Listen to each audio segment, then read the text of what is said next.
আসসালামু আলাইকুম ওরহমতুল্লাহি ওবরাকাতুহু।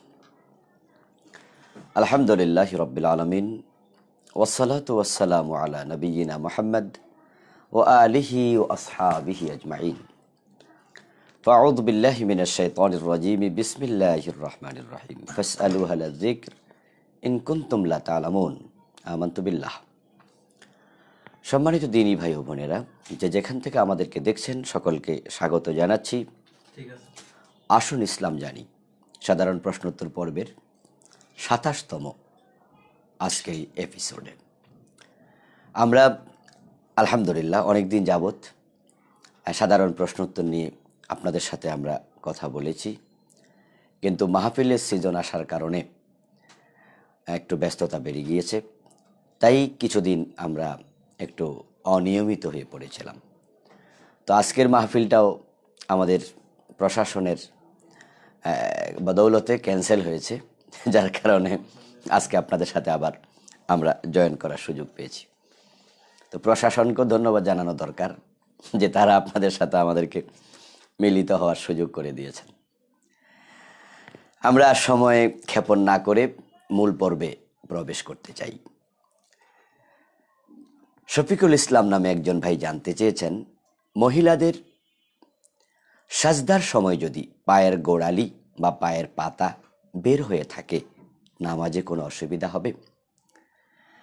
নারীদের পুরা দেহ সতর, তবে নামাজের সময় তাদের চেহারা ঢেকে রাখা ফরজ নয়। দেহের অন্যান্য অঙ্গ তারা ঢেকে রাখবেন। আর পায়ের গোড়ালি নিয়ে ওলামায়ে কেরামের মাঝে মতভেদ দেখা যায়। একদল আলিম বলেছেন পায়ের গোড়ালিও ঢেকে রাখতে হবে, আর ওলামায়ে আহনাফের বক্তব্য হলো পায়ের গোড়ালির নিম্নভাগ ঢেকে রাখা জরুরি নয়, আর উপরিভাগ যদি ঢেকে রাখা যায় এটা ভালো। কিন্তু যদি উপরিভাগও খোলা থাকে নামাজের কোনো ক্ষতি হবে না। তবে সকল আলেম একমত, যদি ঢেকে রেখে নামাজ পড়ে সেটা নিশ্চয়ই উত্তম। এখন পায়ের গোড়ালি ঢেকে রাখার ব্যাপারে যারা কথা বলেছেন যে ঢেকে রাখাই আওরাত সতর, তারাও এটাকে আল আওরা আল মুখাফফাফা বলেছেন যে এটা আওরাত বটে, তবে অন্যান্য অঙ্গের মতো এতটা শক্তিশালী আওরাত নয়। দেহের অন্যান্য অঙ্গের মতো অতটা গুরুত্বপূর্ণ আওরাত নয়, সতর নয়। এটা আল আওরা। যদি কেউ ঢেকে নাও রাখে কোনো নারী, তাহলে তার নামাজ বাতিল হবে না। তাজুল ইসলাম নামে একজন ভাই জানতে চেয়েছেন, আমার নানা 2 বছর যাবৎ অসুস্থ ছিলেন, তখন তিনি নামাজ রোজা করতে পারেননি, এখন আমাদের করণীয় কি? এ প্রসঙ্গে শরিয়া যা বলে সেটা হচ্ছে, তিনি যদি অপারগ অবস্থায় দিনাতিপাত করেন যে রোজা রাখতে, তাহলে উনি রোজার পরিবর্তে ফিদিয়া দেবেন। মিসকিনকে, যে রোজা রাখতে অপারগ, যদি কোনো ব্যক্তি অসুস্থতাজনিত কারণে রোজা রাখতে না পারেন, তাহলে তিনি পরবর্তীতে কাজা করবেন। যদি সুস্থ হওয়ার সম্ভাবনা থাকে তাহলে তিনি ফিদিয়া দেবেন না। আর যদি সুস্থ হওয়ার কোনো সম্ভাবনাই না থাকে, তাহলে তিনি প্রতি রোজার পরিবর্তে একজন মিসকিনকে 2 বেলা খাবার দেবেন, অথবা 2 বেলা খাবারের অর্থ দেবেন। তা আপনার নানা 2 বছর তিনি রোজা রাখতে পারেননি, হিসাব করে মিসকিনকে ফিদিয়া আদায় করে দিন। আর নামাজের ব্যাপারে বক্তব্য হলো, নামাজের শরঈ কোনো কাফফারা নেই। যদি কোনো ব্যক্তি নামাজ পড়তে না পারে, নামাজের কাফফারা হলো নামাজ, অর্থাৎ তাকে নামাজই পড়তে হবে। নামাজ দাঁড়িয়ে পড়া ফরজ নামাজ। যদি তিনি দাঁড়িয়ে না পারেন, অসুস্থ, বসে পড়বেন। এরপরও তিনি যদি না পারেন, শুয়ে পড়বেন, শুয়ে শুয়ে ইশারায় আদায় করবেন। নামাজের ব্যাপারে কোনো ছাড় নেই। এরপর আপনার নানা 2 বছর নামাজ পড়তে পারেননি, যদি তিনি হুঁশ অবস্থায় থেকে থাকেন, এই নামাজগুলো পড়া তার উপরে ফরজ ছিল। এই জন্য আল্লাহর কাছে ক্ষমা চান, তার পক্ষ থেকে সাদাকা করুন। কিন্তু নামাজের কোনো আলাদা কাফারা কোরআন এবং হাদিসে পাওয়া যায় না। আর তার যদি হুঁশ না থাকে তাহলে তার উপর নামাজটা তখন ফরজ ছিল না, ফরজিয়ত সাকেত হয়ে গিয়েছিল। তার পক্ষ থেকে আফসোস করার কোনো দরকার নেই। কিন্তু হুঁশ থাকলে আফসোস করুন, ক্ষমা চান, সাদাকা করুন। জামাল উদ্দিন ভাই জানতে চেয়েছেন, নামাজের প্রথম বৈঠকে ভুলে যদি দুরূদ শরীফ পড়ে ফেলি তাহলে কি সাহু সিজদা দিতে হবে? হ্যাঁ ভাই, ওলামায়ে হানাফের ফতোয়া হলো, যদি কোনো ব্যক্তি 4 রাকাত বিশিষ্ট নামাজের প্রথম বৈঠকে আত্তাহিয়াতু শেষ করে আল্লাহুম্মা সাল্লি আলা পর্যন্ত পড়ে তারপরে মনে হয় যে আমার তো আরো 2 রাকাত বাকি আছে, দাঁড়িয়ে যাবেন, সাহু সিজদা দিতে হবে না। কিন্তু সল্লি আলা মুহাম্মদ যদি বলে ফেলেন তাহলে দুরুদ হয়ে গেল। রাসূলের নাম বলে ফেললে ওলামায়ে হানাফের ফতোয়া তাকে সাহু সিজদা দিতে হবে। বিন বাজ রাহেমাহুল্লাহ সহ আরো একদল আলেমের ফতোয়া হলো, যদি কেউ 4 রাকাত বিশিষ্ট নামাজের প্রথম বৈঠকে সে তাশাহুদের পরে দুরুদও পড়ে পেলে তাকে সাহু সিজদা দিতে হবে না। বরং ওলামাদের কেউ কেউ তাশাহুদের পরে দুরুদ পড়াকে মুস্তাহাব বলেছেন। যদি ওলামায়ে আহনাফ এ বিষয়ে অনেক শক্ত, তারা বলেন যে দুরুদ পড়লে প্রথম বৈঠকে তাশাহুদের পরে তাকে সাহু সিজদা দিতে হবে। আক্তার হামিদ নামে একজন ভাই জানতে চেয়েছেন, এক ব্যক্তি একা একা 1 রাকাত নামাজ পড়েছে। নামাজ চলাকালে লক্ষ্য করলো পাশে জামাতে নামাজ হচ্ছে, সে কি এখন একা নামাজ ছেড়ে দিয়ে জামাতে অংশগ্রহণ করতে পারবে? হ্যাঁ পারবে, তবে শর্ত হলো তিনি আরেক রাকাত পড়ে নেবেন। নিজে একা একা শুরু করেছেন, 1 রাকাত শেষ করার পরে তিনি দেখলেন যে কয়েকজন এসে জামাতে নামাজ শুরু করেছে, তো তিনি জামাতের সওয়াব নিতে চান, তাই তিনি 1 রাকাত পড়ে নামাজ ছেড়ে দেবেন না। কোরআনে বলা আছে, আল্লাহ তাআলা বলেছেন, লা তুবতিলু আমালাকুম, তোমরা তোমাদের আমলকে বাতিল করো না। তো 1 রাকাত পড়ার পরে নামাজ ছেড়ে দিলে 1 রাকাত বাতিল হবে। 1 রাকাত ছেড়ে দিলে তার আমলটা বাতিল হবে। তাই তিনি 1 রাকাত ছেড়ে না দিয়ে আরো 1 রাকাত পড়বেন, পড়ে তিনি সালাম ফিরিয়ে ফেলবেন। এই 2 রাকাত নফল হিসাবে আদায় হয়ে যাবে। তারপরে তিনি আবার জামাতে অংশগ্রহণ করে ফরজ সালাত আদায় করবেন, তিনি জামাতেরও সওয়াব পাবেন ইনশাআল্লাহ।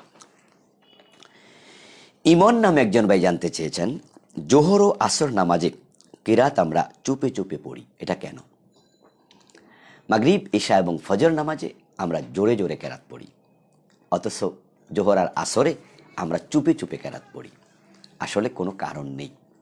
রাসূল সাল্লাল্লাহু আলাইহি সাল্লাম চুপে চুপে পড়েছেন, এই 2 ওয়াক্তে আমরাও চুপে চুপে পড়ি। বাকি 3 ওয়াক্তে তিনি জাহরি কেরাত পড়েছেন আওয়াজ করে, আমরাও আওয়াজ করে পড়ি, রাসূলকে অনুসরণ করছি আমরা। আবার জোহরের পরিবর্তে যখন শুক্রবারে তিনি জুমার নামাজ পড়ছেন, কেরাত উনি জোরে পড়েছেন। আমরা জোহরে কেরাত পড়ি চুপে চুপে, কিন্তু জুমায় কেরাত পড়ি জোরে জোরে। আল্লাহর হাবিবকে আমরা অনুসরণ করে এটা করছি।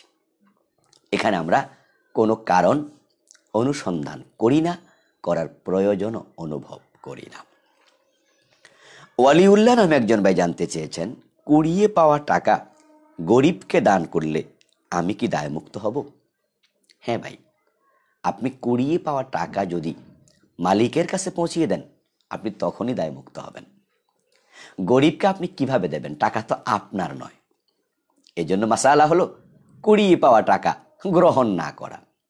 এটা পড়ে থাক এটার জায়গায়, আপনি ধরা দরকার নেই, এটা মালিক এসে খুঁজে নিয়ে যাক।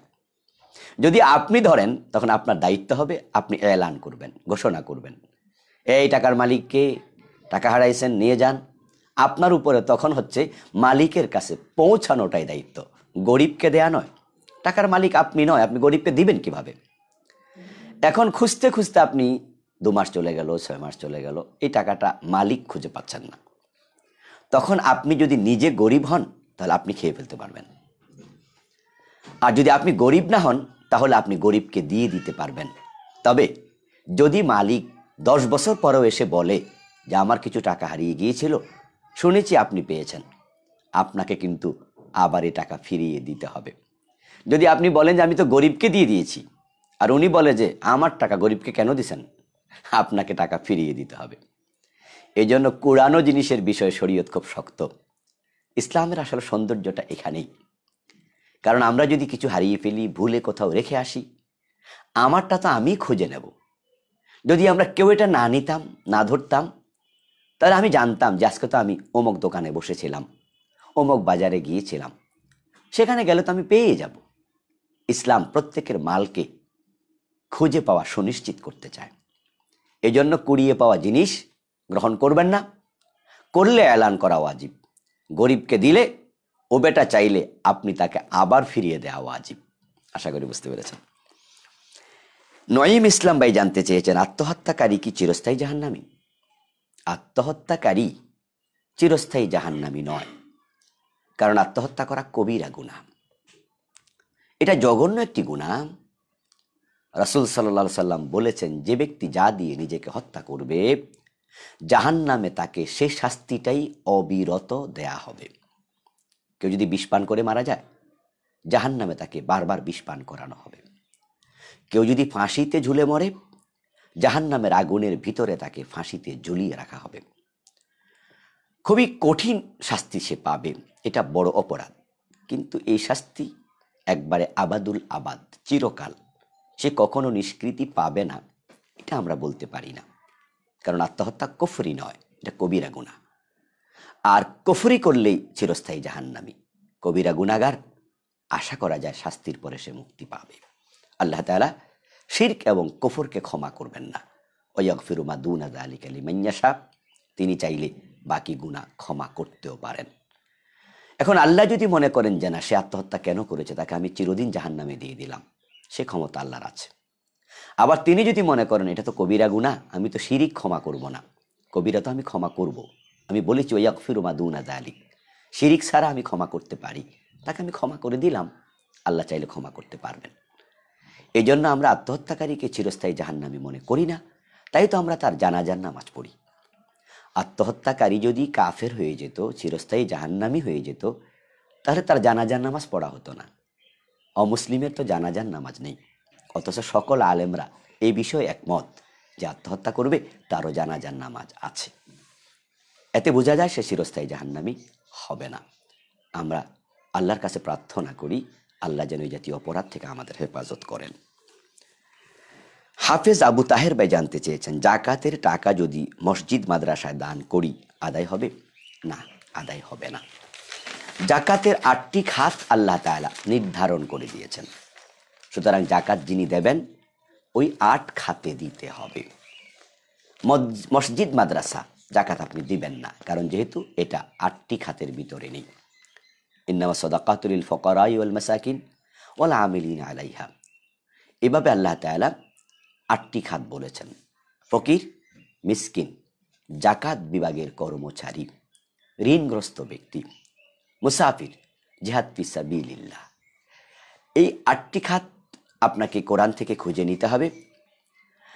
আমরা এই 8টি খাত পর্যালোচনা করে দেখতে পাই যে মসজিদ মাদ্রাসা এর অধীনে পড়ে না, তাই আমরা এটা করব না। মসজিদ মাদ্রাসায় জাকাতের টাকা এমনও দেয়া ঠিক নয়, কারণ মসজিদ হচ্ছে আল্লাহর ঘর, আর জাকাত হচ্ছে মানুষের পুঁজের মতো। এটা হচ্ছে পুঁজ, যেমন শরীর থেকে বের হয় নাপাক, জাকাতের টাকাটাও ঠিক এমনই। এটা ভালো টাকা নয়। এই জন্য আল্লাহর ঘরে এই টাকা লাগানো আল্লাহর ঘরের সাথেও এটা মানায় না। আর হকদার যেহেতু গরিব, মিসকিন, মুসাফির এবং জাকাত বিভাগের কর্মচারী, জিহাদ ফি সাবিলিল্লাহ এর আল্লাহ তাআলা ইবনু সাবিল এগুলো বলেছেন, তাই এই খাতের বাহিরে আমরা যাব না ইনশাআল্লাহ। মাসুদ নামে একজন ভাই জানতে চেয়েছেন, শুধু শুধু আল্লাহ আল্লাহ জিকির করা যাবে কি? শুধু শুধু আল্লাহ আল্লাহ জিকির করা যাবে কিনা এই বিষয়ে উলামায়ে কেরামের 2টি মত পাওয়া যায়। একদল আলেম বলেছেন যাবে। আল্লাহ তাআলা বলেছেন, ফাজকুরুল্লাহ যিকরান ওয়াজকুরুল্লাহ যিকরান কাসীরা, তোমরা আল্লাহর বেশি বেশি জিকির করো। তাহলে আল্লাহর জিকির করো, তো আল্লাহ এই শব্দটার জিকির করতে বলা হয়েছে। ফাজকুরুনি আযকুরকুম, তোমরা আমাকে স্মরণ করলে আমিও করব। তো আল্লাহকে স্মরণ করা এরপরে তোমরা আল্লাহর নামের জিকির করো, এমন কথাও পবিত্র কোরআন মাজিদে আছে। ওই আয়াতগুলোকে সামনে এনে একদল আলিম বলতে চান আল্লাহ আল্লাহ জিকির করা যাবে। আরেক দল আলেম বলেন যে না, শুধু আল্লাহ আল্লাহ জিকির করা যাবে না, কারণ রাসূল সাল্লাল্লাহু আলাইহি সাল্লাম থেকে জিকিরের যে আলফাজগুলো পাওয়া যায়, সুবহানাল্লাহ পাওয়া যায়, আলহামদুলিল্লাহ পাওয়া যায়, আল্লাহু আকবার পাওয়া যায়, অর্থাৎ আল্লাহ শব্দের সাথে আরও কিছু শব্দ যোগ হয়ে পাওয়া যায়। লা ইলাহা ইল্লাল্লাহ পাওয়া যায়, সুবহানাল্লাহি ওয়া বিহামদিহি সুবহানাল্লাহিল আযীম, এরকম শব্দ আলাদা যোগ করে পাওয়া যায়। বিশ্বনবী কখনো আল্লাহ আল্লাহ এ শব্দে জিকির করেছেন মর্মে কোনো হাদিস পাওয়া যায় না। তাই তারা বলেন যে এই লফজে জিকির না করাই ভালো, করা যাবে না। তবে একটি হাদিস আছে যেখানে আল্লাহ আল্লাহ শব্দ দুবার আছে, লা তাকুমু সাহ আলা আহাদিন ইয়াকুলু আল্লাহ আল্লাহ, যে আল্লাহ আল্লাহ বলার মতো ব্যক্তি যতদিন থাকবে ততদিন কিয়ামত হবে না। এখানে দুবার আল্লাহ আল্লাহ শব্দ এসেছে, তাই একদল মুহাদ্দিস বলেন এটা জিকির বোঝানো হয়েছে। যে নবীর উপরে কোরআন নাজিল হয়েছে, আল্লাহ জিকির করো আল্লাহ বলেছেন, সে নবী আল্লাহ আল্লাহ শব্দে জিকির যেহেতু করেননি, সেই হেতু একদল আলেম বলছেন যে এই লফজে আমরা জিকির করব না, বরং আমরা শব্দ যোগ করব। আমরা বলবো সুবহানাল্লাহ, আমরা যদি আল্লাহ বলি সাথে বলবো আল্লাহু আকবার।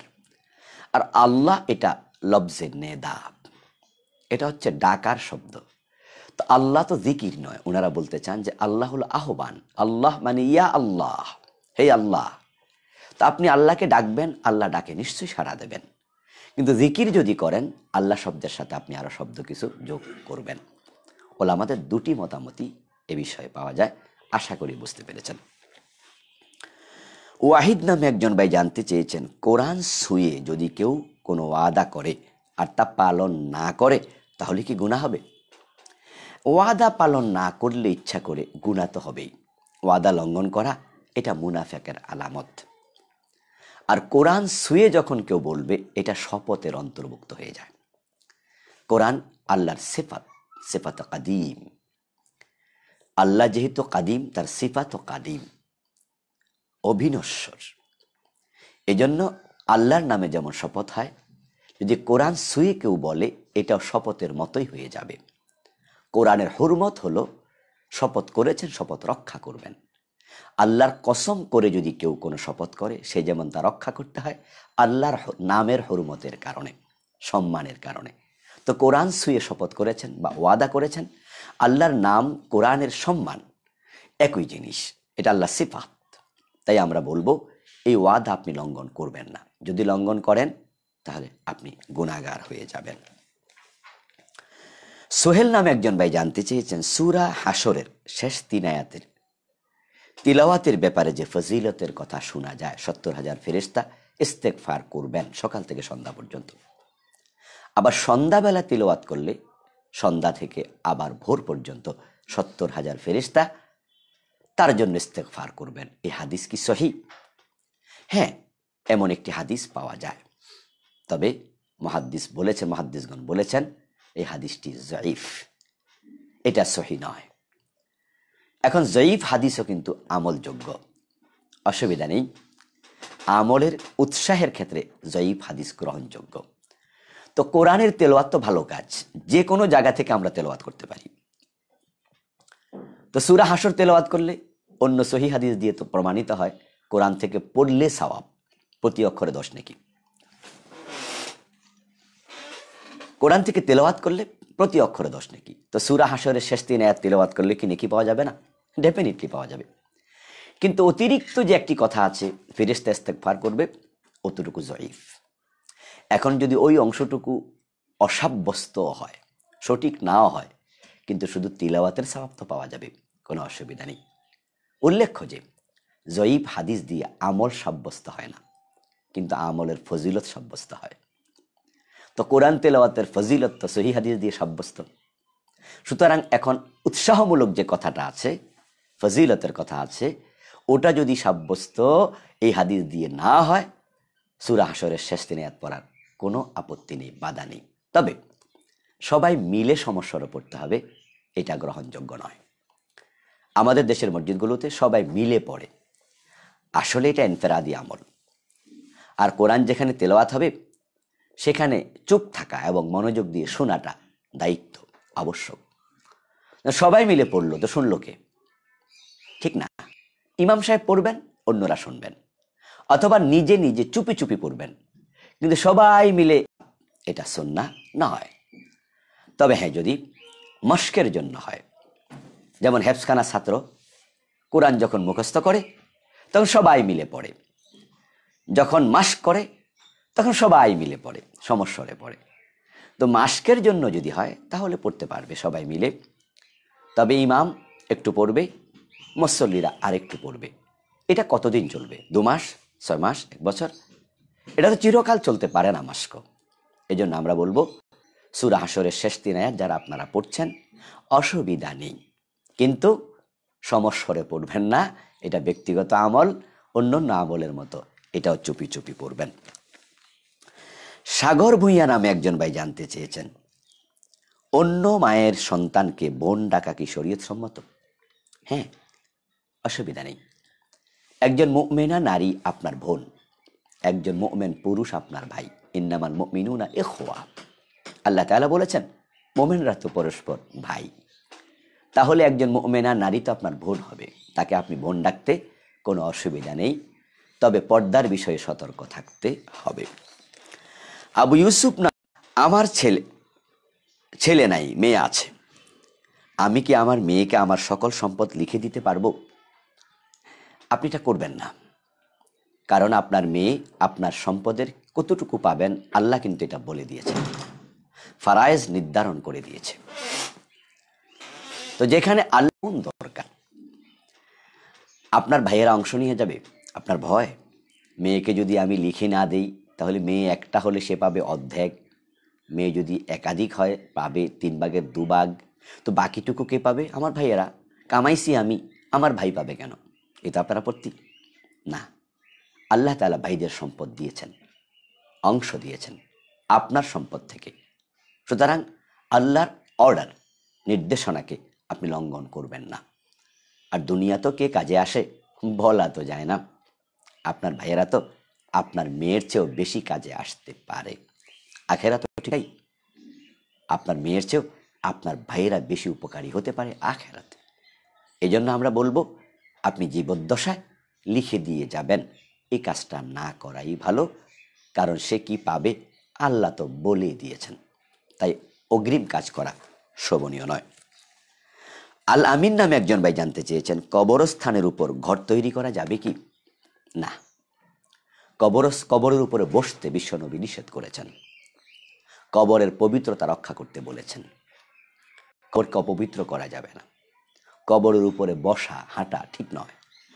আর যদি ঘর বানান তাহলে শুধু বসা হবে না, শোয়াও তো হবে। ঘরে বাচ্চা কাচ্চা প্রস্রাব করে, পায়খানা করে, স্বামী স্ত্রী একসাথে থাকে, কবরের উপরে কাজগুলো অযাচিত, এগুলো অনুচিত। এই জন্য কবরের উপরে মসজিদ বানাবে না, কবরের উপরে ঘর বাড়িও বানাবে না। হ্যাঁ, যদি কোথাও এমন অবস্থা হয় যে এটা ছাড়া আর জায়গাই নাই, তাহলে আমরা বলি ওলামায়ে কেরামের সাথে পরামর্শ করুন। তারপরে যদি ওই কবরের উপরে বাড়ি বানাতেই হয়, আপনি ওই কবর খুঁড়ে যে হাড্ডিগুলো পাবেন সেগুলোকে আপনি অন্য জায়গায় কবরস্থ করে তারপরে বাড়ি বানাতে পারবেন। নিশ্চয়ই এটা ওলামায়ে কেরামের সাথে পরামর্শ করে তারপরে করবেন। রাসেল নামে একজন ভাই জানতে চেয়েছেন, সুদখোর স্বামীর অধীনে থাকা স্ত্রী সে কি জান্নাত পাবে? তার ইবাদত কি কবুল হবে? হ্যাঁ, এক শর্তে তার ইবাদত কবুল হবে, সে তার স্বামীকে সুদ থেকে ফেরাতে চেষ্টা করবে, বুঝাবে এটা ছেড়ে দাও, সুদ খাওয়া হারাম, আমরা বেশি খাবো না, কম খেয়ে থাকবো, তারপর আমরা সুদ খাবো না, আমি কম দামি কাপড় পরবো, বেশি দামি কাপড় প্রয়োজন নেই, তুমি সুদটা ছেড়ে দাও। সে তার স্বামীকে এরকম বুঝাতে থাকলে তার ইবাদত কবুল হবে, কারণ সে তার স্বামীর হাক নয়, হুকুমকারী নয়, পরিচালক নয়। তাই স্বামীকে সে ঘাড়ে ধরে তো কিছু করাতে পারবে না, অর্ডার করার অধিকার তার নেই। তাই সে শুধু বুঝাবে, যদি না বুঝাইয়া মজা নেয়, সুদের টাকা দিয়ে বড় বড় মাছ কিনে খায় সেও মজা নেয়, মুরগি খায়, পোলাও খায়, দামি দামি কাপড় পরে, ওই নারীর ইবাদত কবুল হবে না, কারণ সে হারামের সাপোর্টার হয়ে গিয়েছে, সে স্বেচ্ছায় হারাম বক্ষণকারী হয়ে গিয়েছে। এই জন্য যে সকল পুরুষেরা সুদ খায় তাদের স্ত্রীরা তাদেরকে বুঝাবে, সুদ থেকে ফেরানোর চেষ্টা করবে, তখন তাদের আমল কবুল হওয়ার আশা করা যায়। কণা নামে একজন বোন জানতে চেয়েছেন, স্ত্রীকে ডিভোর্স দেওয়ার পর সন্তানের উপরে কার অধিকার বেশি, স্বামীর নাকি স্ত্রীর? আসলে সন্তানের অধিকার তার বাবার সন্তান। স্ত্রী পেটে ধারণ করেছে বটে, সে মা হয়েছে বটে, কিন্তু আল ওয়ালাদুলিল ফিরাশ, বিছানার মালিক যিনি, সন্তানের মালিকও তিনি। তাই তো সন্তানের পরিচয় বাবার সাথেই হয়। ভূঁইয়া বংশে যদি আপনি চৌধুরী বংশের মেয়েও বিয়ে দেন, ছেলের নামের সাথে কিন্তু ভূঁইয়াই হয়। যদি আপনি চৌধুরী বংশে বিয়ে দেন, আপনার বংশটা অন্য, আপনার মেয়ের নামে কিন্তু সন্তানের নামের শেষ অংশ হবে না। আল ওয়ালাদুলিল ফিরাশ, এই জন্য বাবাই হকদার হবে। তবে হ্যাঁ, মাও সন্তানের যত্ন নেয়া, খোঁজ খবর নেয়া, তাদেরকে দেখা, এটা তার অধিকার আছে, তাকে এই অধিকার থেকে বঞ্চিত করা যাবে না। সর্বোপরি আমাদের রাষ্ট্রের কিছু আইন আছে যেগুলো নাগরিক হিসেবে আমাদের মানতে হয়। শরীয়তের সাথে যেখানে সংঘর্ষ হবে না সেগুলো মানতে তো আর আপত্তি নেই। যদি রাষ্ট্র বলে যে তারা বালেগ হওয়া পর্যন্ত তারা মায়ের কাছে থাকবে, বাবার কাছেও থাকবে, দুজন থেকে তারা আদর যত্ন পাওয়ার অধিকারী, পরবর্তীতে বালেগ হওয়ার পরে তারা কোথায় যাবে, মায়ের কাছে না বাবার কাছে, এটা এখতিয়ার তাদেরকে দেয়া হবে। এখন বাবাও যদি বলে যে আমারও আপত্তি নাই, ইসলাম আমাকে দিয়েছিল, অধিকারটা আমারই, কিন্তু আমিও আমার স্ত্রীকে তার ভাগ দিতে চাই, তাহলে এটা গুনাহ হবে না, এটা মিউচুয়াল ফ্যাক্ট। যেহেতু এটা ব্যক্তির হকের সাথে জড়িত, এই জন্য যার হক সেও যদি রাজি হয়, ঠিক আছে আমি ছেড়ে দিলাম, অসুবিধা হওয়ার কথা নয়। কিন্তু মোদ্দা কথা হলো সন্তানের মালিকানা মানে তার অভিভাবকত্ব বাবাই গ্রহণ করবে। সজীব নামে একজন জানতে চেয়েছেন, রাসূল সাল্লাল্লাহু আলাইহি ওয়াসাল্লামের সাথে জান্নাতে মারিয়াম আসিয়া আলাইহিমাস সালামের বিয়ে হবে, এই কথা কি সঠিক? হ্যাঁ, কিছুদিন আগে একজন বক্তা এই ওয়াজ করেছেন, আমরা শুনেছি।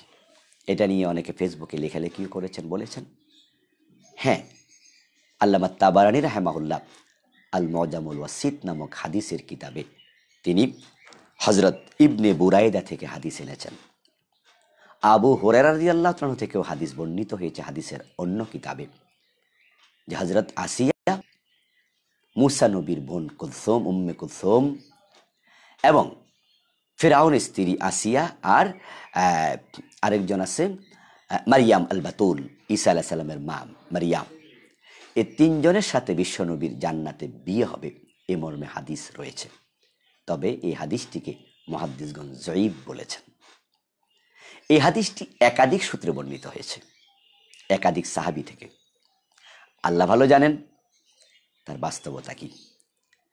এবং পাকিস্তানের বিখ্যাত আলেম তারিক জামিল, উনার লেখা একটি বইতেও আমি এই উদ্ধৃতিটা পেয়েছিলাম অনেক আগে। তারপরে আমি পার্সোনালি গবেষণা করে দেখলাম একাধিক সূত্রে বর্ণিত হাদিস আছে, তবে যঈফ। তো ওই বক্তা মহোদয় তিনি বলেছেন, হয়তো আপনারা যারা নতুন শুনেছেন তারা ভাবছেন যে একবারে বাজে কথা বলেছেন, না, এটা বানোয়াট কথা নয়, হাদিসটা মাউদু নয়, হাদিসটা যঈফ পর্যায়ের। যঈফ পর্যায়ের হাদিসের বাস্তবতা হতেও তো পারে। হাদিস যঈফ হয়েছে রাবির কারণে, রাবির কিছু ত্রুটি ছিল, তাই হাদিসটা সহি হয়নি। এখন মিথ্যুক রাবিও তো মাঝে মাঝে সত্য কথা বলে, এই জন্য সকল যঈফ রাবি বর্ণিত হাদিস কিন্তু যঈফ নয়। দেখা যায় যে মিথ্যুক রাবিও কখনো সত্য কথা বলে ফেলেছে, তবে সে যঈফ হওয়ার কারণে তার বর্ণিত সকল হাদিস কি হয়ে গেছে, যঈফ হয়ে গেছে। তো এই জন্য আমরা যাচাই বাছাই করে কথা বলি। এরপরে যারাই বলুক, যে বলুক, তাকে আমার অপছন্দ হোক, তার কথার পক্ষেও যদি দলিল থাকে আমরা সেটাকেও আমরা সাপোর্ট করি। আশা করি বুঝতে পেরেছেন। হাবিবুল্লাহ নামে একজন ভাই জানতে চেয়েছেন, নামাজ চলাকালে মসজিদের দ্বিতীয় তলায় হঠাৎ মাইক বন্ধ হয়ে গিয়েছে, তাই ইমামের তাকবীর শোনা যায় না, কেরাতও শোনা যায়নি, মুসল্লিদের করণীয় কি? একটা বিপদের কথা। এই জন্য নিচতলা থেকে দোতলায় আওয়াজ পৌঁছবে, ফাঁকা জায়গা রাখা উচিত। যখনই বিদ্যুৎ চলে যায় অথবা যান্ত্রিক কোনো গোলযোগ তৈরি হয়, তখন নিচতলা থেকে কেউ মোকাব্বির হয়ে জোরে আওয়াজ করবেন, যেন দোতলায় তাকবীরের ধ্বনিটা পৌঁছে। দোতলার লোকেরা আবার জোরে তাকবীর দেবেন, যেন তিনতলায় আওয়াজটা পৌঁছে। এটা করা উচিত। কিন্তু কোথাও যদি এমন হয় যে না, যান্ত্রিক গোলযোগ অথবা বিদ্যুৎ চলে যাওয়ার কারণে আওয়াজই পৌঁছানো যায়নি, তারা তাকবীরও শোনেনি, ইমামের আনুগত্যও করেনি, ইমাম কখন রুকু করছে কখন সেজদা করছে টেরও পায়নি, তো তারা আর কি করবে? নামাজ আবার দোহরাতে হবে। যদি জুমার নামাজ হয় তাহলে তারা জোহর পড়ে নেবে একা একা। আর যদি অন্য নামাজ হয় তাহলে ইমাম সাহেব সালাম ফিরানোর পরে তো ওরা টের পাবে। ওরা যে রুকুতে গেছে, রুকু তো আর শেষ হয় না। ওরা যে সেজদায় গেছে আল্লাহু আকবার শোনার পরে, এখন গেছে বিদ্যুৎ চলে, সেজদাতে আছে, ইমাম তো আর ওঠে না, এর মানে ওরা শুনছে না। ওনারা নামাজ ছেড়ে দেবেন, কিছুক্ষণ অপেক্ষা করে তারপরে আবার তারা নিজেরা একজনকে ইমাম বানিয়ে নামাজ আদায় করে নেবেন। তরিকুল ইসলাম ভাই জানতে চেয়েছেন, রুহানি সন্তান কাকে বলে? রুহানি সন্তান বলে ইসলামে কোনো পরিভাষা নেই, এটা হচ্ছে আঞ্চলিক পরিভাষা। আমাদের দেশে আমরা শব্দটি ব্যবহার করি। কয়েকদিন আগে তো আমাদের কয়েকজন ভাই রুহানি উম্মত ব্যবহার করছিলেন, রুহানি সাহাবি। এ বিষয়ে আমরা কথা বলেছি, ওনারা সরিও বলেছেন। রুহানি সাহাবা বা রুহানি সন্তান এগুলো আঞ্চলিক পরিভাষা, এগুলো আমাদের দেশে।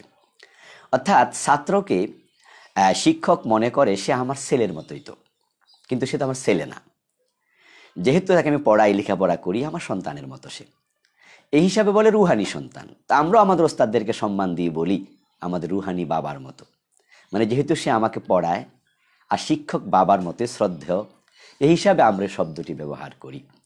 এটা ইসলামী কোনো পরিভাষা নয়, এটা আঞ্চলিক পরিভাষা। সেলিম নামে একজন ভাই জানতে চেয়েছেন, অ্যালকোহল যুক্ত সেন্ট ব্যবহার করা যাবে কি? না করাই ভালো।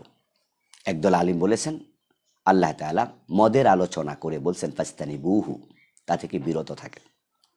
এই জন্য মদ খাওয়াও যাবে না, মদ ব্যবহারও করা যাবে না।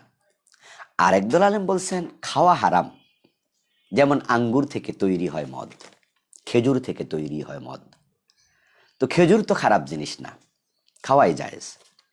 তা আঙ্গুরও খারাপ জিনিস না, খাওয়া জায়েজ। কিন্তু মদ হয়ে গেলে কেন খাওয়া যাবে না? আকলকে সে ঢেকে ফেলবে, পাগলামি করবে, তখন সে কি বলে নিজেও জানবে না। সমাজের জন্য, রাষ্ট্রের জন্য, মানুষের জন্য ক্ষতির কাজ সে করে বসতে পারে। এই জন্য মদ হারাম। কিন্তু এখন আঙ্গুরের রসটা তো, ওটা তো ভালো জিনিস, তো ওটা যদি অ্যালকোহল হিসাবে সেন্টে ব্যবহার করে, না জায়েজ হবে কেন?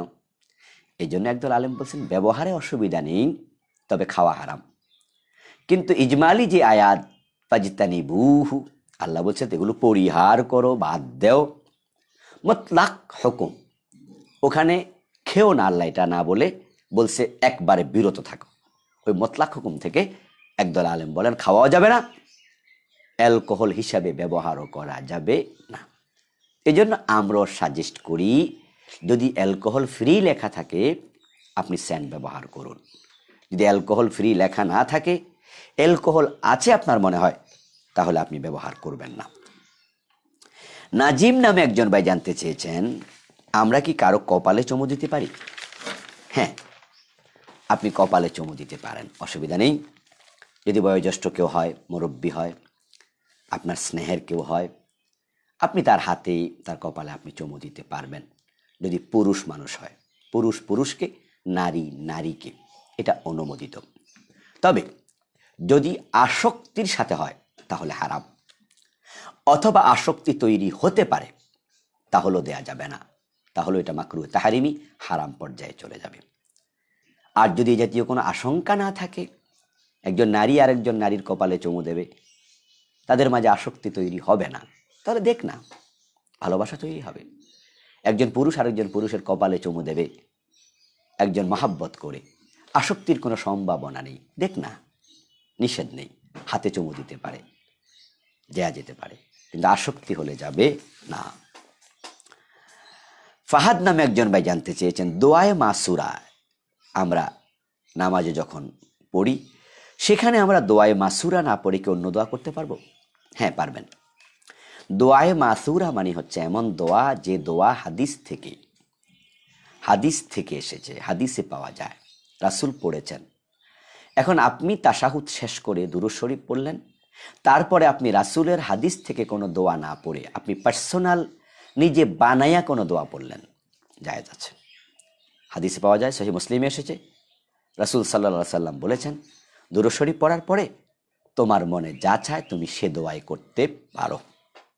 যেহেতু রাসূল ইখতিয়ার দিয়েছেন, তাই দোয়ায়ে মাসুরার জায়গায় আল্লাহুম্মা ইন্নী যালামতু নাফসি যুলমান কাসীরা এই দোয়া না পড়ে আপনি অন্য যে কোনো দোয়া পড়ার সুযোগ রয়েছে, এটা হাদিস দিয়ে সাব্যস্ত। ইয়াসিন আরাফাত নামে একজন ভাই জানতে চেয়েছেন, অজুতে গর্দান মাসে করা কি মুস্তাহাব? না, অজুতে কান মাসে করা সুন্নাহ। মাথা মাসে করার পরে কান মাসে করবেন, কিন্তু গর্দান মাসে করবেন না, বরং এটা অনুমোদিত নয়। যদি কেউ সাওয়াবের নিয়তে করে এটা বেদাত হবে, সাওয়াবের নিয়ত ছাড়া করলে খেলাফে সুন্নাহ হবে। গর্দান মাসে করার কোনো প্রয়োজন নেই। আব্বাস নামে একজন ভাই জানতে চেয়েছেন, সুন্নাহ নামাজে কি 4 রাকাতে সূরা মিলাতে হবে? জি ভাই, ওলামায়ে আহনাফ সহ অধিকাংশ আলেমদের ফতোয়া হলো, সুন্নাত নামাজ যদি 4 রাকাত পড়েন, আপনি 4 রাকাতে সূরা ফাতিহার সাথে সূরা মিলাতে হবে। ভিন্ন কথাও 2-1 আলেম বলেছেন, ফরজ নামাজের সাথে কিয়াস করে তারা বলেছেন, ফরজ নামাজে যেমন 2 রাকাতে সূরা মিলানো হয়, বাকি 2 রাকাতে মিলানো হয় না। তারা ওর উপরে কিয়াস করে বলেছেন সুন্নাহ নামাজও মিলাতে হবে না। তবে অধিকাংশ আলেমের বক্তব্য হলো, সুন্নাহ নামাজ 4 রাকাত হলে 4 রাকাতে সূরা মিলাতে হবে। ইসলামী জীবন আইডি থেকে একজন ভাই জানতে চেয়েছেন, খ্রিস্টানদের বড়দিনে মুসলিমদের শুভেচ্ছা জানানো বা তাদের আনন্দে অংশগ্রহণ করা কি জায়েজ হবে? না ভাই, এটা ধর্মীয় অনুষ্ঠান। আপনি অন্যের ধর্মের ধর্মীয় অনুষ্ঠানে অংশগ্রহণ করতে পারবেন না। যদি ধর্মীয় অনুষ্ঠান না হয়ে অন্য কোনো অনুষ্ঠান হতো, তাহলে কোনো সমস্যা ছিল না। যেমন ধরেন বিজয় দিবসের আনন্দ, ভাষা দিবসের আনন্দ, এটা ধর্মীয় অনুষ্ঠান নয়, এটা জাতিগত একটি ব্যাপার। সেখানে আপনি অংশগ্রহণ করতে পারবেন, হিন্দু, বৌদ্ধ, খ্রিস্টান, মুসলমান সবাই, অসুবিধা নেই। ধর্ম যার যার, দেশটা সবার, ধর্ম যার যার, ভাষাটা সবার, এই হিসাবে। কিন্তু ধর্মীয় অনুষ্ঠান যদি হয়, তাহলে ধর্ম যার, উৎসব তার। এজন্য ধর্ম যার যার, উৎসব সবার, এই কথাটি সঠিক নয়। উৎসব যদি ধর্মীয় উৎসব হয়, তাহলে এখানে বক্তব্য হবে ধর্ম যার, উৎসব তার। তো খ্রিস্টানদের যে বড়দিনের আনন্দটা, এটা তাদের ধর্মীয় উৎসব, তাই এখানে শুভেচ্ছাও জানাবেন না, অংশগ্রহণও করবেন না, চুপ থাকবেন। এখানে আবার বিরোধিতা করতে যাইয়া ঝামেলা পাকাবেন, সেটাও প্রয়োজন নেই। আতিফুর রহমান নামে একজন ভাই জানতে চেয়েছেন, বর্তমানে মুনাফিকের স্বভাব আছে এমন অনেক লোক আমরা চিনি, আত্মীয় স্বজনের মাঝেও আছে। রাসূল তো মুনাফিকের জানাজা পড়তেন না, আমি কি তাদের জানাজা পড়ব? এক শক্ত অবস্থান নিছেন না মুনাফিকের বিরুদ্ধে, ভালো, খুব ভালো। রাসূল সাল্লাল্লাহু আলাইহি সাল্লাম মুনাফিকের জানাজা পড়তেন না। আব্দুল্লাহ ইবনে উবাইদার পরে, আব্দুল্লাহ ইবনে উবাইদা পড়েছিলেন, পরে আল্লাহ মানা করছেন, ওয়ালা তুসাল্লি আলা আহাদিম মিনহুম মাতা আবাদা ওয়ালা তাকুম আলা কবরিহি ইন্নাহুম কাফারু বিল্লাহি ওয়া রাসূলিহি। এই আয়াতে কারিমা নাজিল হওয়ার পরে রাসূল সাল্লাল্লাহু আলাইহি সাল্লাম মুনাফিকের জানাজার নামাজ পড়তেন না। তিনি জানতেন যে কে মুনাফিক, কিন্তু এখন আমরা তো আর জানি না কে মুনাফিক। কেউ মিথ্যা কথা বললে মুনাফিকের একটা আলামত আছে, এটা আমরা মনে করি, কিন্তু তাকে মুনাফিক মনে করি না। মিথ্যা কথা কি আপনি বলেন না 2-1 দিন? আমরাও কি মাঝে সাঝে নিজের অজান্তে বলে ফেলি না? প্ল্যান ছাড়াই তো বলে ফেলি, হয়ে যায় মিথ্যা।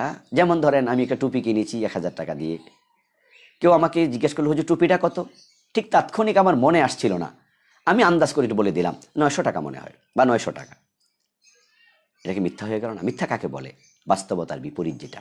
কিনলাম 1000, বললাম 900। পরক্ষণে আমার মনে হয়েছে আসলে তো 900 টাকা না 1000 টাকা দিয়ে কিনেছিলাম, এই যে বলে ফেললাম একটু, হয়ে গেছে তাড়াহুড়া করতে গিয়ে, তাই বলি কি আমি মুনাফেক হয়ে গিয়েছি? না। ইচ্ছা করেও যদি কেউ মিথ্যা বলে, কবিরা গুনাহগার হয়, সে কিন্তু মুনাফেক হয় না। তবে মুনাফের একটা আলামত তার ভিতরে ঢুকে গেছে। এখন মুনাফেক কে? মুনাফেক হলো যার অন্তরে প্রবলেম, দ্বীনের সাথে অন্তর উল্টা।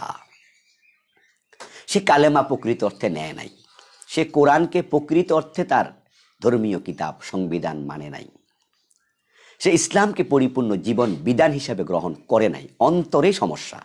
এটা হলো মুনাফেক। এখন কার অন্তরে সমস্যা আছে বোঝা তো একটু কঠিন। যদি আমরা সমাজে দেখি কারা ধর্ম বিরোধী, কারা ইসলাম বিরোধী, কিন্তু এরপরও যেহেতু ওহী আমাদের কাছে নাজিল হয় না, সেহেতু আমরা নিশ্চিতভাবে বলতে পারি না। তো এই জাতীয় লোক মারা গেলে জানাজার নামাজ পড়তে পারবেন, অসুবিধা নেই। আপনি জানাজার নামাজ পড়ে দোয়া করেন, আল্লাহুম্মা মাগফির লিহাইয়িনা ওয়া মাইয়িতিনা শাহিদিনা গায়র, পড়তে থাকেন আপনি, আল্লাহুম্মা মাগফির লাহু ওয়ারহামহু ওয়াআফিহি ওয়াফু আনহু। আপনি দোয়া করলেন, কিন্তু আল্লাহ জানে সে মুনাফেক, দোয়া কবুল হবে না। রাসূল সাল্লাল্লাহু আলাইহি ওয়াসাল্লাম আব্দুল্লাহ ইবনে উবাইর জন্য দোয়া করেছেন, তো আল্লাহ কবুল করেননি। এই জন্য আপনার অবস্থান খুব চমৎকার, মুনাফেকের ব্যাপারে আপনি কঠোর, ঠিক আছে। আল্লাহ বলছে জাহিদিল মুনাফিকিন ওয়াল কুফার, মুনাফিকদের সাথে কাফেরদের সাথে তুমি জিহাদ করো, ওয়াগলুজ আলাইহিম, তাদের ব্যাপারে কঠোর হয়ে যাও, ঠিক আছে, কিন্তু জানাজার নামাজ পড়বেন, অসুবিধা নেই। HM অলিউর রহমান ভাই জানতে চেয়েছেন, দাড়ি কাটলে কি অলওয়েজ গুনাহ হতে থাকে? হতে থাকে, কারণ দাড়ি রাখলে যেমন অলওয়েজ সওয়াব হয়, তো দাড়ি কাটলে অলওয়েজ গুনাহ হবে। আপনি দাড়ি রাখলে, দাড়ি যতক্ষণ মুখে আছে সওয়াব পেতে থাকছেন, তো দাড়ি কামাইলে যতক্ষণ উঠবে না ততক্ষণ গুনাহ হতে থাকবে। উঠলে আবার কাটছেন, আবার গুনাহ হলো, যতক্ষণ আবার না উঠবে গুনাহ হতে থাকবে। এই জন্য দাড়ি কাটা কন্টিনিউ গুনাহ হয়। আল্লাহ আমাদের হেফাজত করুন। ফাহাদ নামে একজন ভাই জানতে চেয়েছেন, দোয়ায়ে কুনুতে দোয়া পড়ার সময় আমরা কি হাত তুলে দোয়া পড়ব নাকি হাত বেঁধে দোয়া পড়ব? এই ব্যাপারে হাদিসে দুরকম বক্তব্য পাওয়া যায়, সাহাবীদের আমল দুরকম পাওয়া যায়। কোনো কোনো সাহাবী হাত তুলে দোয়া করেছেন, সেটাও পাওয়া যায়, আবার হাত বেঁধে দোয়ায় কুনুতে দোয়া পড়েছেন, সেটাও হাদিসে পাওয়া যায়। আপনি যে কোনো একটি আমল করতে পারেন। একটু মেঘের ছায়া নামক আইডি থেকে এক ভাই জানতে চেয়েছেন, একই মসজিদে কি দুবার জুমার নামাজ পড়া যাবে? না, পড়া যাবে না। জুমার নামাজ মসজিদে, এক মসজিদে দুবার হবে না, একবারই হবে। যদি কেউ নামাজ না পায় তাহলে তারা জোহরের নামাজ পড়বে, কিন্তু জুমার দ্বিতীয় জামাত করবে না। মুসলমানদের ঐক্যের প্রতীক জুমা। রাষ্ট্রপ্রধান প্রধান দায়িত্বশীল খুতবা দেয়ার, এক দেশে রাষ্ট্রপ্রধান একজনই থাকে, এই জন্য খুতবা তিনি একা দেবেন, অন্যরা শুধু শুনবে। এখন মসজিদ যদি বেশি হয়, রাষ্ট্রপ্রধান একজন, তাই তার প্রতিনিধি নিয়োগ করবেন। এখন উনার প্রতিনিধির খুতবা মানে উনার খুতবা, এই জন্য জুমার খুতবা একটাই হবে এক মসজিদে। দ্বিতীয়বার হলে ঐক্য হলো না, বিভক্তি হলো। এই জন্য এক মসজিদে দুবার জুমা অনুমোদিত নয়। তাই এই কাজ যারা করছেন, উনিও বলেছেন যে উনি যে এলাকায় থাকেন মাঝে মাঝে দেখেন এক মসজিদে দুবার জুমা হচ্ছে, এই কাজটি মোটেও সঠিক কাজ নয়। হুজাইফা নামে একজন ভাই জানতে চেয়েছেন, নামাজ চলাকালীন যদি সর্দি আসে কি করবেন? সর্দি মুছে নেবেন, অসুবিধা নেই, এক হাত দিয়ে মুছে নেবেন। এবং আপনি যদি সর্দি ফেলতেও হয়, বাম পায়ের তলায় ফেলবেন, একান্ত বাধ্য হলে। মসজিদ হলে পরে এটাকে আবার ধুয়ে মুছে পরিষ্কার করে দেবেন, নামাজ ভঙ্গ হবে না। শামীম নামে একজন ভাই জানতে চেয়েছেন, জান্নাতের আশায় জাহান্নামের ভয়ে ইবাদত করলে কি আল্লাহকে ভয় করা হয়? হ্যাঁ, ডেফিনেটলি, নিশ্চয়ই। জাহান্নাম থেকে বাঁচতে তো আল্লাহ বলেছেন, এবং জান্নাতের আশায় ইবাদত করতে আল্লাহ তো বলেছেন, জাযাআম বিমা কানু ইয়ামালুন। জান্নাত দেওয়ার সময় তো আল্লাহ বলবেন, তোমার আমলের কারণে তোমাকে আমি প্রতিদান দিলাম। তাহলে আপনি জান্নাত পাওয়ার আশা করবেন, আল্লাহ তো আশা করতে বলছেন, এবং তিনি আমাদেরকে ইন্নাল্লাযীনা আমানু ওয়া আমিলুস সলিহাতি লাহুম জান্নাত, আমল করো, ঈমান আনো, তোমাদের জান্নাত দেব। তো আশা তো আল্লাহ দেখাইছে। কেউ কেউ বলে যে না, শুধু আল্লাহর জন্য, জান্নাত জাহান্নাম আমার দরকার নাই, আমি আল্লাহরে চাই। এগুলো হলো বেশি সুফিগিরি। এবং রাবেয়া বসরির কথা কয়, রাবেয়া বসরি কইছে, আল্লাহ আমার জান্নাত আর জাহান্নাম দরকার না, আমার তোমারে দরকার। তুমি যদি আমারে জাহান্নামে দিয়াও কো রাবেয়া কেমন আছো, তাহলে জাহান্নামই আমার ভালো। আর তুমি জান্নাত দিয়ে যদি আমার খোঁজ না নেও, এই জান্নাত আমার দরকার নাই। এগুলো হলো ফাও কথা। বরং জাহান্নাম থেকে পরিত্রাণ রাসূল নিজে চেয়েছেন। জান্নাত পাওয়ার জন্য বিশ্বনবী নিজে দোয়া করছে। রাসূল আল্লাহর কাছে দোয়া করে, আল্লাহ আমারে জান্নাত দাও, আল্লাহ আমার জাহান্নাম থেকে বাঁচাও।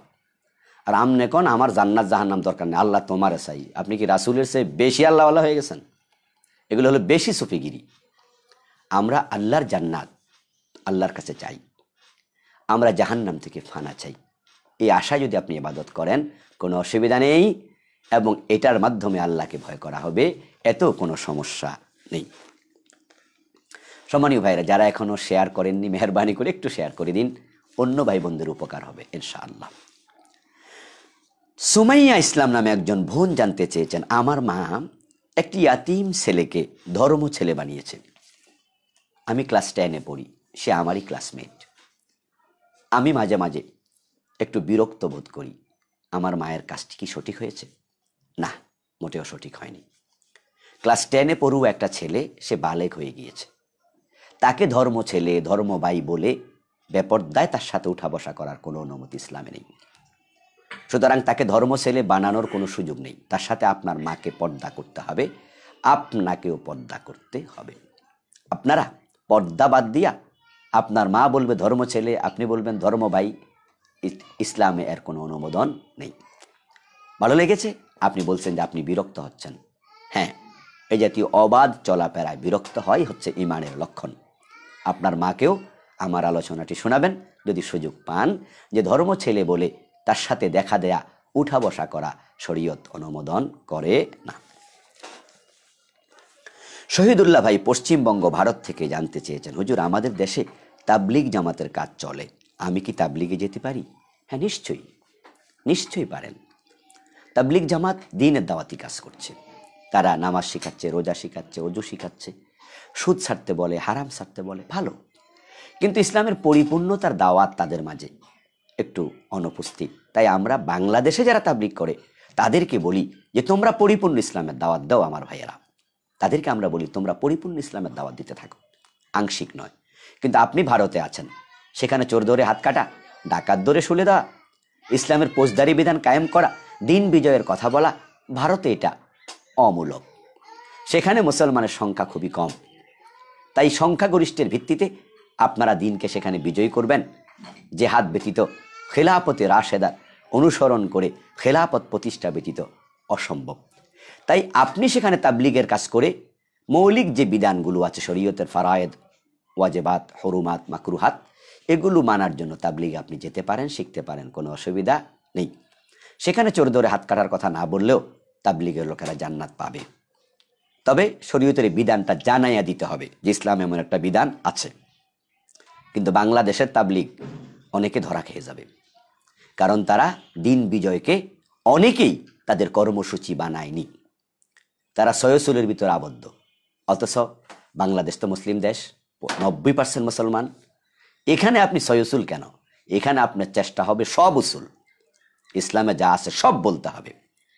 ইয়া আইয়ুহার রাসূল বাল্লিগ মা উনজিলা ইলাইকা মির রাব্বিক। আপনার তাবলিগ হবে আল্লাহর হাবিব যা করেছেন তা। এই জন্য বাংলাদেশের তাবলিগের ভাইয়েরা, আপনারা বাংলাদেশের লোকেরাও তাবলিগে যাবে, আমরা মানা করি না। সেখানে অনেক কিছু শিখতে পারবে তারা, বিশেষ করে একরামুল মুসলিমিনটা তারা শিখবে, এগুলো খুব ভালো। কিন্তু পরিপূর্ণ ইসলামের দাওয়াত দিতেই হবে, যেহেতু আমরা সংখ্যাগরিষ্ঠ।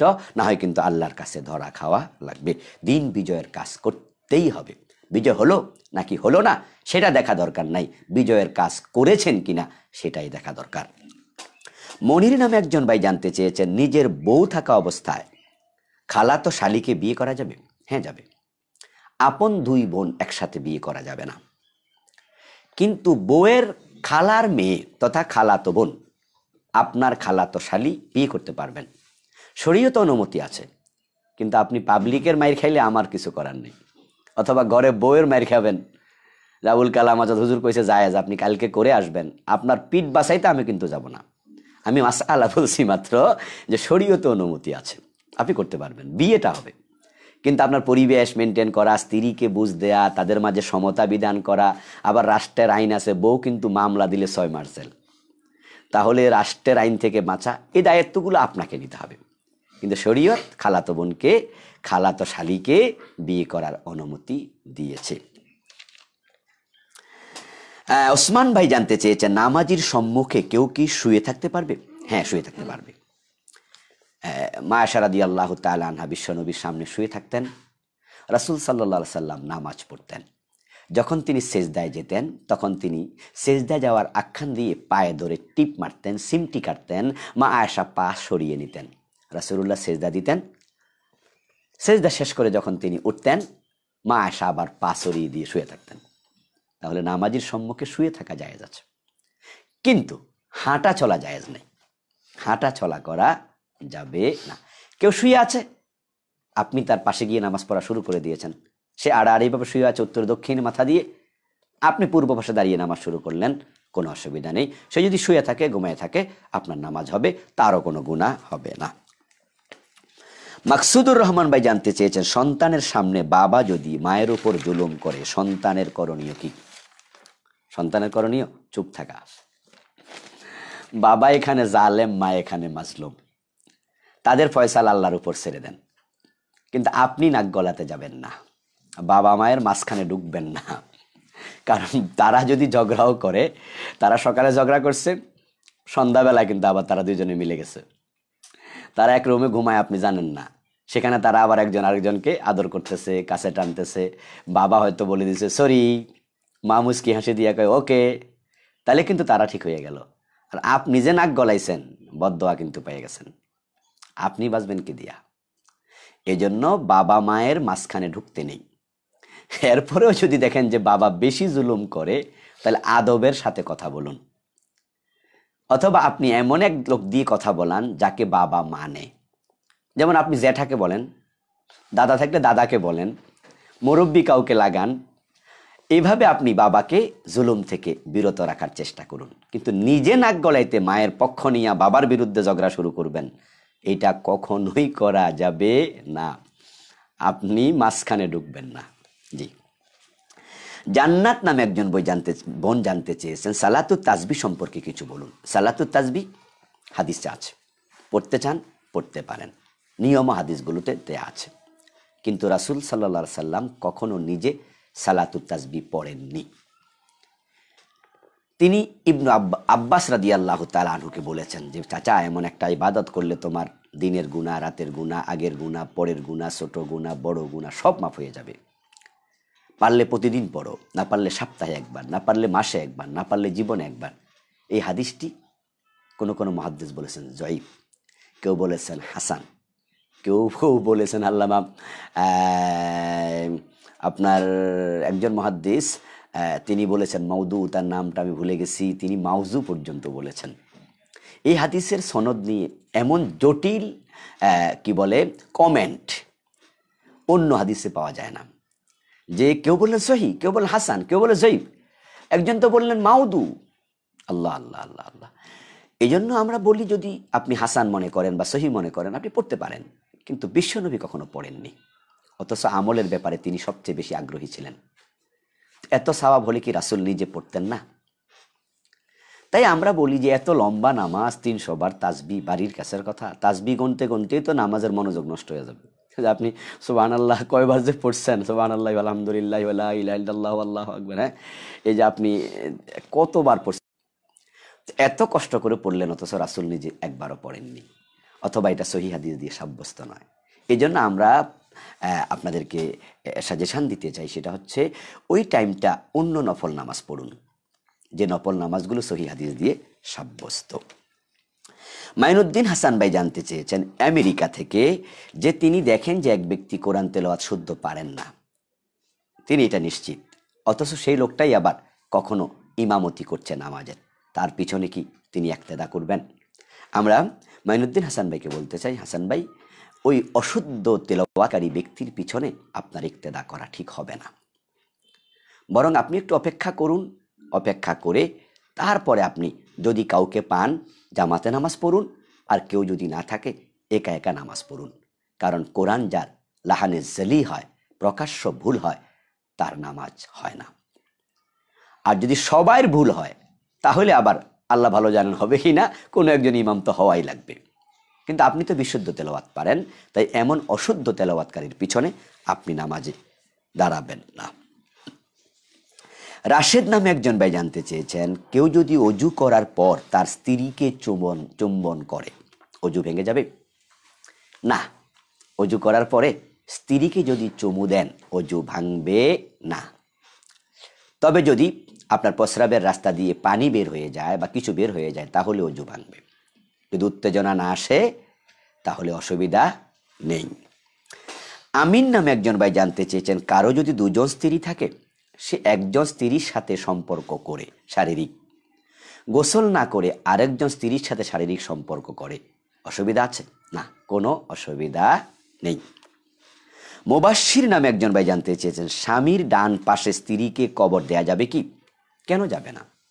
স্বামীর ডান পাশে দেয়া যাবে, বাম পাশে দেয়া যাবে, পায়ের তলে দেয়া যাবে, মাথার পাশে দেয়া যাবে।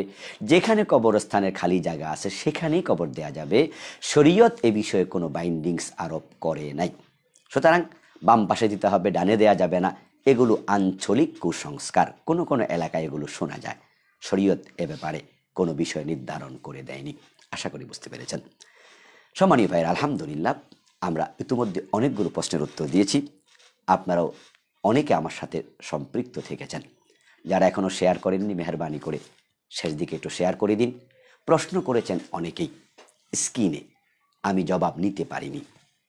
আমরা ঘোষণা দিয়েছি যে আমাদের ফেসবুক পেজে এবং আইডিতে আমরা কমেন্ট করে প্রশ্ন করতে বলি, সেখান থেকে প্রশ্ন নিয়ে উত্তর দেই।